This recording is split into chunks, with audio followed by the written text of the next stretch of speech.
कह भी रहे हैं कि ये सोची समझी साजिश के तहत कराची को तबाह किया है। इतना तो सर बड़ा शहर इतनी आसानी से तो थोड़ी सर तबाह तो वो होता है। कौन लोग हैं, कौन कौन चाहता है कराची को तबाह करना? ये तो कौन कर रहा काम है? हमारे तमाम वफाकी इदारों को जो इस बात पर मामूर हैं, जिनकी जिम्मेदारी है कि वो इस बात को देखें कि पाकिस्तान की जो इकोनॉमिक एपिसेंटर है कराची, उसको तबाह करने के पीछे कौन कौन कहां से बैठकर क्या क्या साजिशें कर रहे हैं।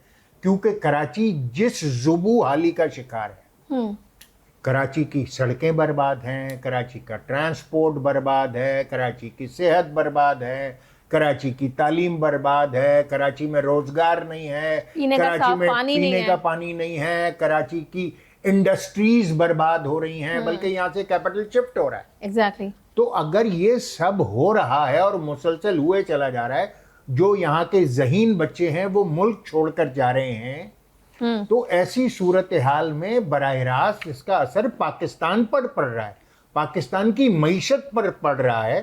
जाहिर है हमारे पास ये इख्तियार नहीं है कि हम ये प्रोब कर सकें कि इसके पीछे कौन से अनासर हैं।